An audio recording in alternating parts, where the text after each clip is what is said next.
Hello, my name is Reverend Dr. May Elise Cannon. Today is Friday, it's January 24th. Today is day 476 since October 7th of 2023. Tomorrow, on Saturday, Hamas should be releasing the next four hostages who are expected to be Israeli female captives.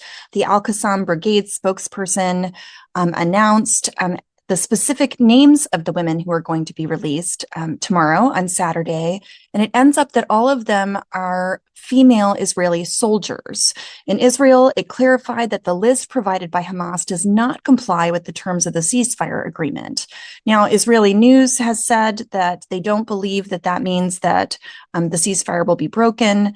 The list of captives for this particular exchange was expected to include one Israeli civilian and three soldiers. So Israel's unlikely to cancel the deal, but one of the measures of consideration is to prevent that Israel could prevent the return of displaced people in Gaza as a mechanism of counterbalancing Hamas not completely complying with the specifics of the ceasefire agreement. Israel has little recourse specifically if Hamas doesn't, agree to the specific terms of the ceasefire in terms of who they're releasing because of internal pressure within Israeli society. There is so much pressure. I mean, even today, there have been protests in Israel. Israel's only recourse really is to limit the ability of the people in Gaza to return to the north of the enclave, north of the Netzarim corridor. In exchange for the release of hostages, Israel will release 180 Palestinian prisoners. 90 of those are serving life sentences. Many will be released to the West Bank, others to foreign countries. Qatar refused to receive deported prisoners. Turkey agreed to receive 12. President Abu Mazen, Mahmoud Abbas, has reportedly reached out to other countries to ask them if they would be willing to receive prisoners that are being deported. Tunisia and Algeria have given their initial acceptance to receive prisoners from this exchange. Estimates suggest that the Palestinian prisoners will include Zakira Zabedi, who is a prominent figure for the resistance movement in Jenin, which we'll talk about in a minute when we talk about the occupied West Bank. Tomorrow and Saturday will be a critical step in the ceasefire deal continuing. Hamas is also supposed to provide the remaining list, specifying whether or not the 26 captives who are a part of this first part of the ceasefire agreement are alive or deceased. It's estimated that 18 of them are alive, while 8 are not. The transfer of bodies is planned for the 5th and 6th weeks of this part of the ceasefire agreement. Israel will also begin a gradual withdrawal from that Netzarim axis in the center part of Gaza, which will allow displaced Palestinians to return to their homes or what's left of them in the north. Inspections will be limited to vehicles that are heading north. And Hamas will allow for some of that movement. The Rafah crossing is set to reopen on the 14th day of the ceasefire. That's the south crossing between Egypt and Gaza. This is following the release of the third group of prisoners. So that's to be expected in the future. It will be managed, the Rafah crossing, by a European group, the European Union Border Assistance Mission, which previously operated in Gaza. It has no engagement with Gazans unaffiliated. All the Gazans that are engaged are unaffiliated with Hamas or the Palestinian Authority. In the last 24 hours, there were clashes between Hamas and looters in the Rafah area at the south border. This interrupted the influx of aid temporarily in South Gaza late on Wednesday. Earlier this week. An Israeli tank killed Palestinians. 2 Palestinians were killed near Gaza's Rafah yesterday, which is a violation of the ceasefire agreement.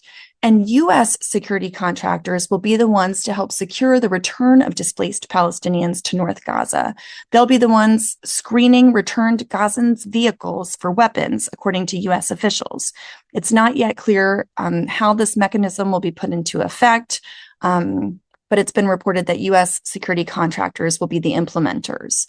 Private U.S. security firms, it would seem, are playing a significant part in the security of the Netzarim corridor in the midst of this ceasefire transition. Palestinians in North Gaza are readying tent encampments for displaced families who are set to return to their homes on Saturday. This is following the expected release of the second round of hostages. Many of the homes in North Gaza will not be are not livable, and so the tent communities from the south will be moving to the north. There are funding shortages that might impede the United Nations' ability to hit ceasefire aid supply targets in Gaza, because fuel is needed, of course, for the transportation of aid and the distribution of humanitarian assistance. In the West Bank, an Israeli drone attack on a vehicle near the occupied West Bank town of Kabatia killed 2 people. This was the 4th day of a large-scale Israeli operation in and nearby the city of Jenin in the north of the West Bank. The Israeli military said the air attack on Friday in the Jenin governorate hit a vehicle that they said was a terrorist cell. They provided no further details. The air attack coincided with the ongoing military operation against Palestinian fighters in Jenin.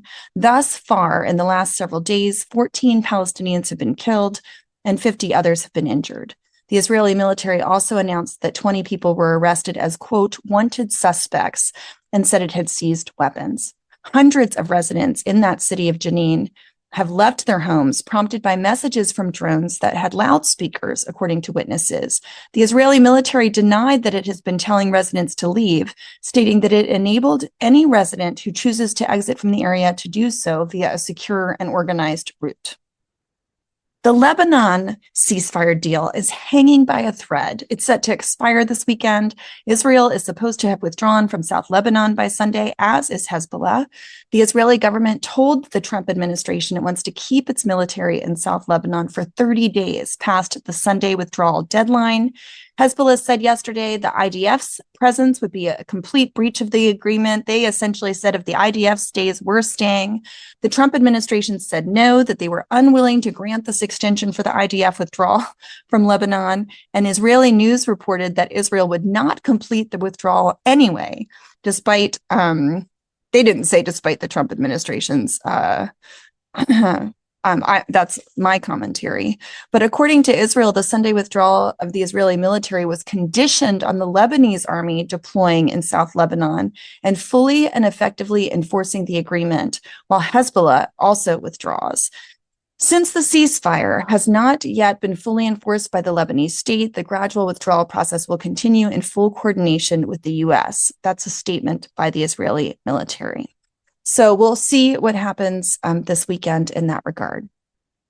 In the United States, there has been a significant shift in the U.S. role globally, of course, but that will affect places where humanitarian assistance is so desperately needed. President Trump has made the decision, and the U.S. communicated that it will leave the World Health Organization by January 22nd, 2026, so within a year.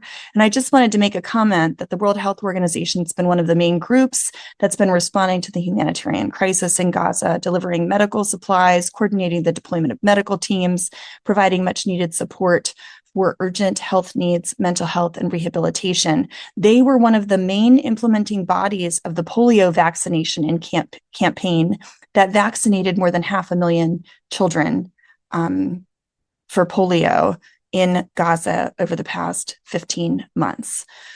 In response to the U.S. withdrawal, the World Health Organization said that WHO plays a crucial role in protecting the health and security of the world's people, including Americans, by addressing the root causes of disease, building stronger health systems, detecting and preventing and responding to health emergencies, including disease outbreaks, often in dangerous places where others cannot go. There's lots of news about Syria. Syria's central bank ordered commercial banks to freeze all accounts that are linked to the former President Assad's regime. The new authorities in Syria are using Islamic teachings to instill a sense of morality in the country's fledgling police force, 5 police officers have said. This is sowing new tensions in a very diverse country and alienating other foreign governments. A Christian in Syria was interviewed and communicated that he feared discrimination and thus would not be applying to the new police force because of these influences. 2 Russian ships linked to Moscow's military have docked at the Kremlin's naval base on the Syrian coast of Tartus. Analysts say this could indicate the anticipated evacuation of that facility has begun.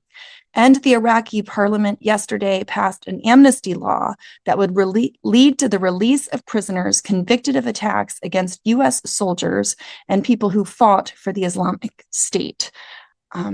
So that was just announced yesterday. CMEP put out a statement yesterday on January 23rd, calling for de-escalation, demilitarization, and the support of a permanent ceasefire and lasting peace between Israel and Hamas and in the broader Middle East, responding to some of the comments on the day of President Trump's inauguration, and specifically his actions to lift the sanctions on Israeli settlers and to reintroduce heavy weaponry into conflict zones. I'd encourage you to visit our website to see our statement. You know, we've been working this week on the week of Christian unity, talking through the Mount of Beatitudes and Jesus's teachings. And I wanted to just close with Matthew 5:4 that says, "Pray for all those who continue to mourn." Pray for those who mourn, for they will be comforted. I heard the news this morning that Doctors Without Borders, Médecins Sans Frontières, is devastated to report the death of one of their colleagues. Bilal Akal was killed in Palestine along with 10 of his family members. He, his relatives, his wife, 7 children, sister, and elderly mother were killed in an airstrike. They were killed in December of 2024. They'd been sheltering in a building. They were trapped in an area that was under siege by Israeli forces. But Doctors Without Borders lost contact with Bilal on October 1st and were not able to get information on the situation and did not receive confirmation of his death until January 19th. So many are continuing to mourn. May God bring comfort as we continue in our efforts towards peace. In the name of Christ, amen.